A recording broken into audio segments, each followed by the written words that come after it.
नमस्कार दोस्तों, agriculture online classes में आपका हार्दिक स्वागत है। मैं अनिल कुमार। जैसा कि हम लोगों ने रासायनिक अभिक्रिया चैप्टर जो स्टार्ट किया था, तो उसमें रासायनिक अभिक्रिया के बारे में हमें जानकारी करनी थी। ये रासायनिक अभिक्रियाएं किसे कहते हैं और ये किस प्रकार से अभिक्रिया करती हैं। तो चैप्टर में जैसे हमने देखा था, सबसे पहले देखी थी रासायनिक अभिक्रिया।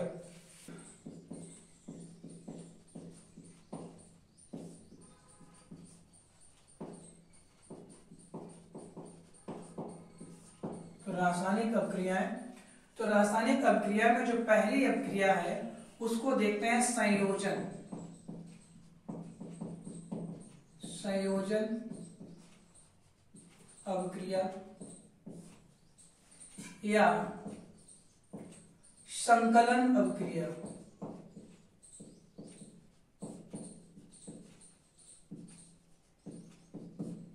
संकलन अभिक्रिया, तो संयोजन या संकलन अभिक्रिया किसे कहते हैं? ऐसी अभिक्रियाएं जिनमें अभिकारक दो या दो से अभिकारक एक उत्पाद में बदल जाता है, तो संयोजन या संकलन अभिक्रिया कहलाती है। ऐसी अभिक्रिया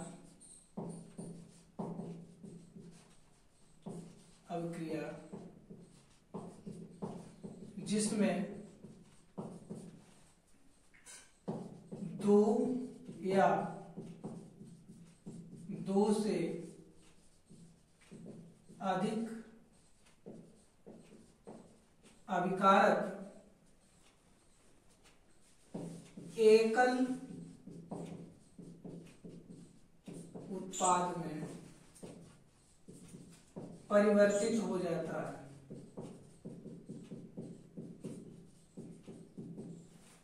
तो ऐसी अभिक्रिया जिसमें दो या दो से अधिक अभिकारक एकल उत्पाद का निर्माण करते हैं, तो संकलन या संयोजन अभिक्रिया कहलाती है।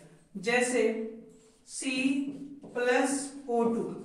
अब ये हमारे C और कार्बन और ऑक्सीजन, ये अभिकारक कैसे हो गए? दो अभिकारक हो गए। क्या हो गए?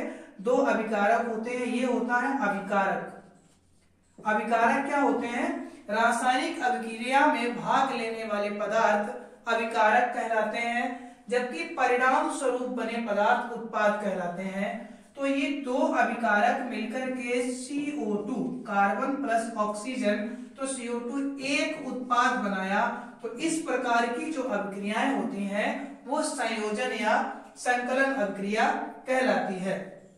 जिस प्रकार से एग्जाम्पल नंबर 1 इसको डाल देते हैं, इसको 2। यदि यहाँ पर H2 है और यहाँ पर O2, हाइड्रोजन और ऑक्सीजन क्रिया करके H2O बनाता है, जल बनाता है, तो ये हाइड्रोजन और ऑक्सीजन अभिकारकों की संख्या 2 हो गई और उत्पाद हो गया 1। अर्थात दो या दो से अधिक अभिकारक मिलकर के एक उत्पाद का जब निर्माण करते हैं, तो ऐसी अभिक्रिया संयोजन या संकलन अभिक्रिया कहलाती है। इसको संतुलित कर लेते हैं। तो यहाँ पर हाइड्रोजन 2 है, ऑक्सीजन 1 है, यहाँ ऑक्सीजन 2 है, तो यहाँ पर अगर हम इधर 2 लगा देते हैं तो ऑक्सीजन हमारा कंप्लीट हो जाता है। बट हाइड्रोजन कितना हो गया? 4। तो हाइड्रोजन कंप्लीट करने के लिए यहाँ पर भी 2 लगा देते हैं। अभी हमारा समीकरण संतुलित हो गया। तो यदि पूछा जाए संतुलित समीकरण क्या है, तो ऐसा समीकरण जिसके दोनों पक्ष आपस में बराबर होते हैं संतुलित समीकरण कहलाता है। तो ये तो रही हमारी संयोजन अभिक्रिया। नेक्स्ट अभिक्रिया आ जाती है वियोजन अभिक्रिया। नेक्स्ट जो आती है वियोजन अभिक्रिया।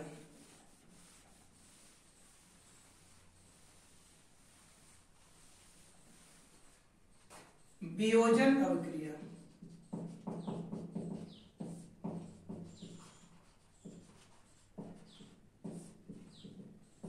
वियोजन अभिक्रिया ऐसी अभिक्रिया जिसमें अभिकारक दो या दो से अधिक उत्पादों में टूट जाता है, वियोजन अभिक्रिया कहलाती है। ऐसी अभिक्रिया जिसमें अभिकारक दो या दो से अधिक उत्पाद में परिवर्तित हो जाता है, वियोजन अभिक्रिया कहलाती है।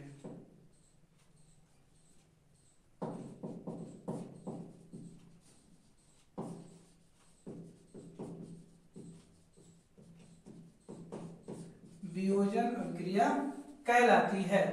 वियोजन अभिक्रिया जो हमारी मुख्य तीन प्रकार की होती हैं या निम्न प्रकार की होती हैं। वियोजन अभिक्रिया नंबर एक, ऊष्मी वियोजन अभिक्रिया। ऊष्मी वियोजन अभिक्रिया। नंबर दो, वैद्युत वियोजन अभिक्रिया।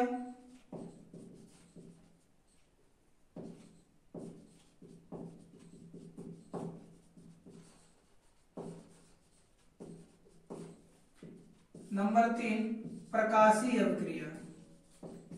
प्रकाशीय वियोजन अभिक्रिया। तीन प्रकार की हमारी ये वियोजन अभिक्रियाएं होती हैं, जिसमें ऊष्मी वियोजन अभिक्रिया, वैद्युत वियोजन अभिक्रिया और प्रकाशीय वियोजन अभिक्रिया। यदि यहां से देखते हैं पहला ऊष्मी वियोजन अभिक्रिया। ऊष्मी वियोजन अभिक्रिया ऐसी अभिक्रिया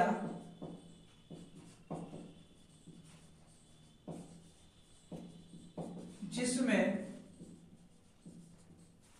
पदार्थ ऊष्मा की उपस्थित में टूटता है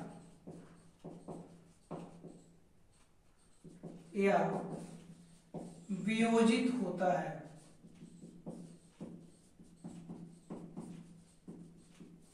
तो ऐसी अभिक्रिया जिसमें पदार्थ ऊष्मा की उपस्थिति में वियोजित होता है, ऊष्मी वियोजन अभिक्रिया कहलाती है। ऊष्मी वियोजन अभिक्रिया कहलाती है। जैसे यदि उदाहरण देखते हैं तो CaCO3, इसको बोलते हैं कैल्शियम कार्बोनेट। यदि कैल्शियम कार्बोनेट पर, इसको खड़िया भी बोलते हैं, कैल्शियम कार्बोनेट, कैल्शियम कार्बोनेट, इसमें यदि हम ऊष्मा प्रवाहित करते हैं, ऊष्मा, तो ये कैल्शियम ऑफ लाइम CaO शुष्क चूना तथा CO2 कार्बन डाइऑक्साइड में बदल जाती है। तो ऊष्मीय अभिक्रिया क्या होती है? ऐसी अभिक्रिया जिसमें अभिकारक ऊष्मा की उपस्थिति में दो या दो से अधिक उत्पादों में टूट जाता है, ऊष्मी वियोजन अभिक्रिया कहलाती है। नेक्स्ट यदि हम देखते हैं वैद्युत वियोजन अभिक्रिया। वैद्युत वियोजन अभिक्रिया, वैद्युत वियोजन अभिक्रिया। तो वैद्युत वियोजन अभिक्रिया में क्या होता है? ऐसी अभिक्रिया जिसमें अभिकारक वैद्युत धारा के प्रवाहित होने पर टूटता है, वैद्युत वियोजन अभिक्रिया कहलाती है। तो ऐसी अभिक्रिया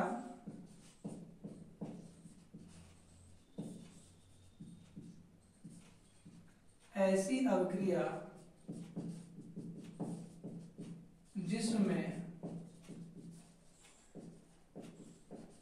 अभिकारक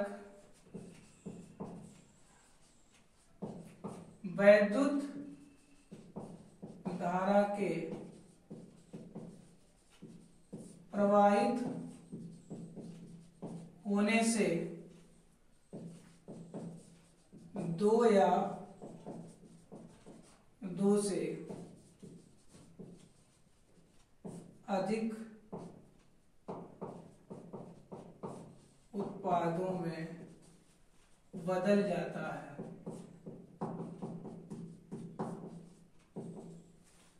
या टूट जाता है, वैद्युत वियोजन अभिक्रिया कहलाती है।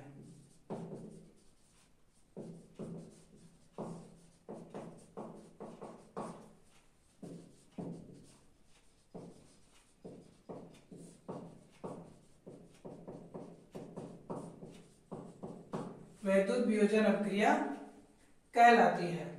जैसे यदि H2O है, अभिकारक जल है, जल में जब हम वैद्युत धारा प्रवाहित करते हैं, वैद्युत धारा, तो यह H2 प्लस O2 में परिवर्तित हो जाता है, टूट जाता है। ये H2 जो हमारा जल है, जल अभिकारक है, जबकि हाइड्रोजन और इसमें ये उत्पाद के रूप में प्राप्त होते हैं। तो इसको यदि संतुलित करेंगे तो यहाँ 2 लगा दें तो हाइड्रोजन हो गया 4, और इसको यहाँ पर कर दें तो इस प्रकार से यदि हमारा एकल उत्पाद होता है और एकल अभिकारक से 2 या 2 से अधिक उत्पाद में बनना यदि वैद्युत धारा के कारण संभव होता है तो वैद्युत वियोजन अभिक्रिया कहलाती है। नेक्स्ट हमारी आ जाती है अभिक्रिया जिसका नाम है प्रकाशीय वियोजन अभिक्रिया। प्रकाशीय वियोजन अभिक्रिया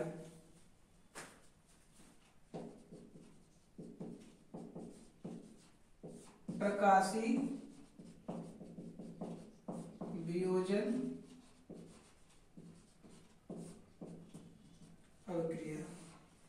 तो ऐसी अभिक्रिया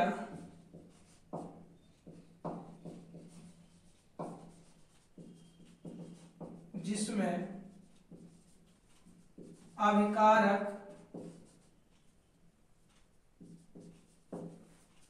सूर्य के प्रकाश की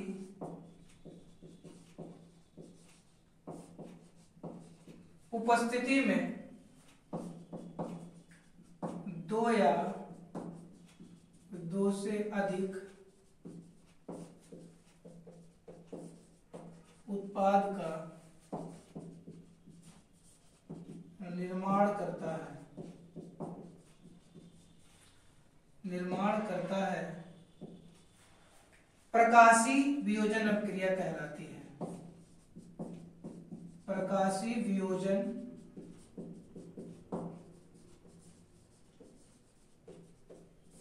अभिक्रिया कहलाती है। जैसे यदि सिल्वर क्लोराइड है AgCl, इसमें हम सनलाइट का प्रभाव करें, सनलाइट, तो ये सिल्वर Ag अलग हो जाता प्लस Cl जो है क्लोराइड क्लोरीन गैस का निर्माण कर देता है। यहाँ पर Cl2 2 हो गए, क्लोरीन तो यहाँ पर अणुभार में लगा देते हैं 2, जिसमें हमारा परमाणु दोनों तरफ का कंप्लीट हो जाए, तो ये संतुलित समीकरण हो गया। नोट में लिख लीजिए, प्रकाशीय वियोजन अभिक्रिया का प्रयोग श्याम फोटोग्राफी में किया जाता है। फोटोग्राफी में किया जाता है, पूछा जाता है प्रकाशीय वियोजन अभिक्रिया का प्रयोग श्याम श्वेत फोटोग्राफी में किया जाता है। फोटोग्राफी में प्रयोग किया जाता है। तो इस प्रकार से हमारी वियोजन अभिक्रिया 3 प्रकार से हमने पढ़ी, जिसमें हमने देखा कि ऊष्मीय वियोजन जो ऊष्मा के कारण अभिकारक टूटता है, वैद्युत वियोजन वैद्युत धारा के प्रवाह के कारण जो अभिकारक टूटकर उत्पाद में बदलता है।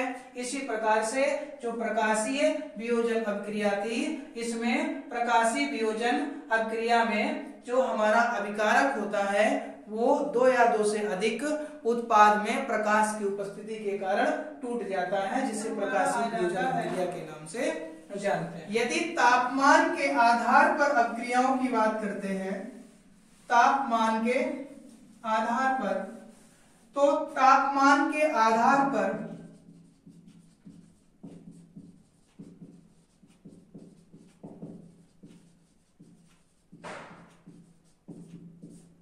अभिक्रियाएं, तो नंबर 1 हो जाती है ऊष्माक्षेपी अभिक्रिया, ऊष्माक्षेपी अभिक्रिया। नंबर 2 ऊष्माशोषी अभिक्रिया,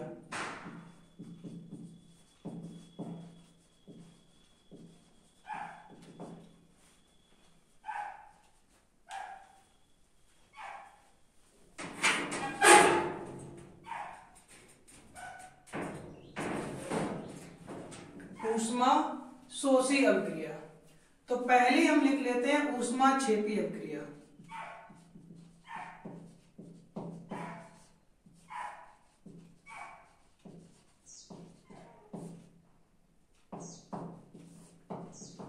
ऊष्माक्षेपी अभिक्रिया की बात करते हैं, जिन अभिक्रियाओं में उत्पाद के साथ साथ,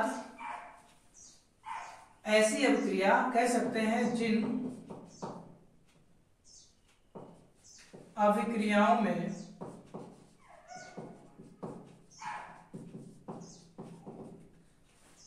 उत्पाद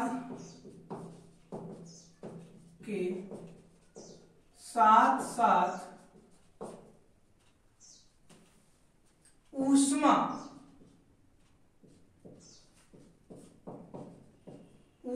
का भी उत्सर्जन होता है, ऊष्मा का भी उत्सर्जन होता है, ऊष्माक्षेपी अभिक्रिया कहलाती है।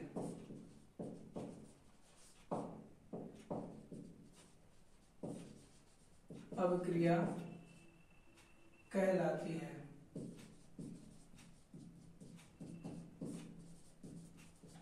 तो क्या हुआ, ऐसी अभिक्रियाएं जिसमें उत्पाद तो 2 या 2 से अधिक यौगिकों में टूटता है, अभिकारक 2 या 2 से अधिक उत्पाद में टूट जाता है, परंतु उसमें ऊष्मा भी प्राप्त होती है, ऊष्मा भी प्राप्त होती है, ऐसी अभिक्रियाएं ऊष्माक्षेपी अभिक्रिया कहलाती है। जैसे उदाहरण की यदि बात करें तो उदाहरण लेते हैं प्राकृतिक गैस का बनना, प्राकृतिक गैस का दहन।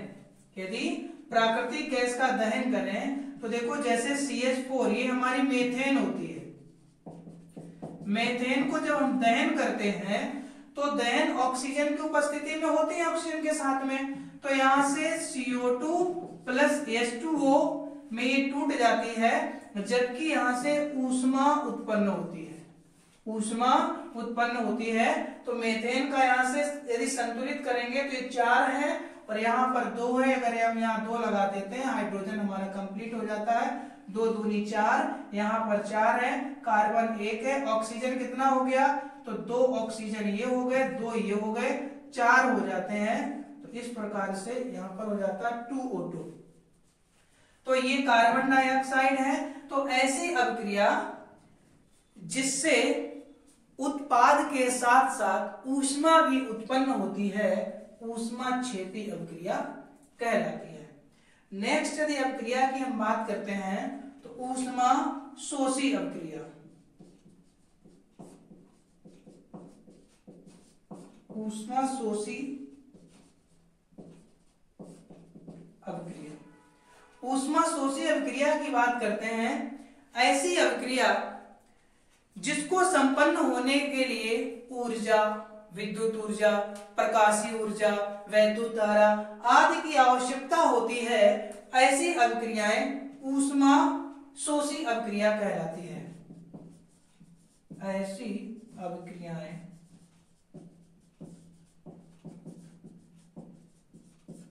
जिन्हें पूर्ण होने के लिए ऊष्मा, ऊर्जा, प्रकाश, वैद्युत धारा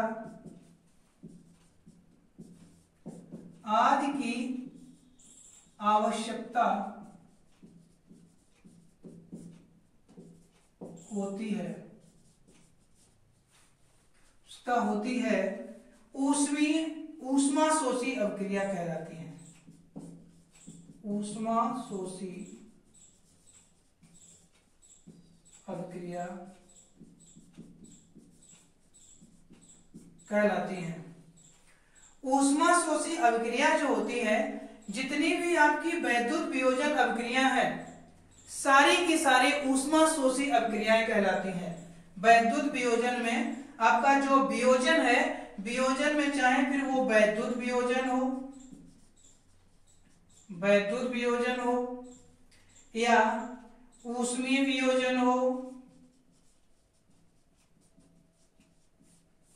वियोजन हो या प्रकाशीय वियोजन हो,